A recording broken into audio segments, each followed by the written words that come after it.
Bonjour, nous sommes à Évry-Courcouronnes, en Essonne. Je suis Pierre Pro, adjoint au maire chargé de l'eau, de l'énergie et des déchets, et je vais vous parler des réseaux de chaleur. Alors, comment ça marche? Eh bien, on va exploiter une grosse source d'énergie renouvelable, par exemple une géothermie ou un incinérateur de déchets, et de là vont partir des tuyaux qui vont circuler dans la ville et alimenter les bâtiments en pied d'immeuble. Les trois principaux avantages des réseaux de chaleur, c'est que c'est plus écologique, parce que ça consomme de l'énergie renouvelable. C'est moins cher car ça consomme moins de gaz et on a plus d'indépendance énergétique.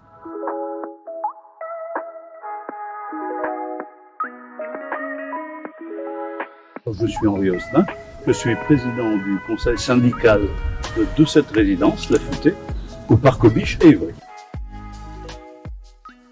On s'est aperçu que le gaz venait de Russie. On a été un petit peu soucieux de savoir quel le prix allait arriver dans les années à venir.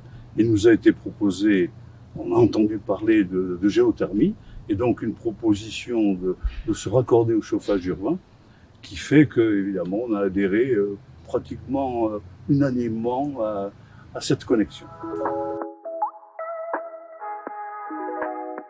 Donc les travaux s'est effectués en deux temps.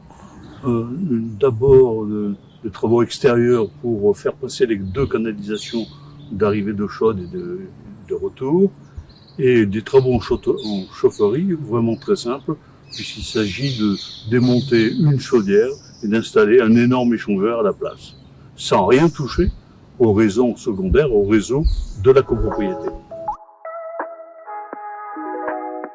Je suis Maya Mospa, je suis gestionnaire de copropriété.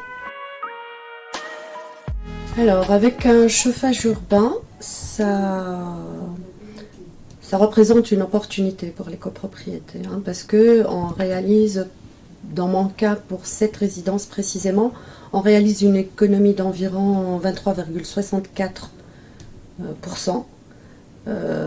Ça parle pas peut-être beaucoup aux gens, mais en réalité ça représente à peu près 350 € par logement et par année.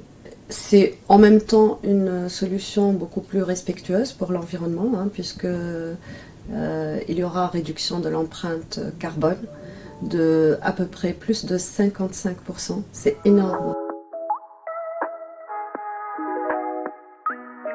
La prise en charge des travaux de raccordement qui revenait à peu près environ 1 million d'euros de travaux de raccordement, mais qui ont été pris en charge entièrement. Donc mes copropriétaires n'ont dépensé aucun centime pour se raccorder. On aura moins d'équipements à entretenir, parce que dans une copropriété, il est obligatoire d'entretenir, d'avoir un contrat d'entretien de la chaufferie.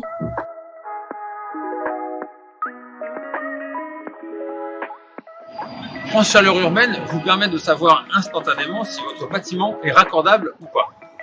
S'il n'est pas raccordable, alors saisissez vos élus pour qu'ils développent le réseau de chaleur dans votre ville ou dans votre quartier.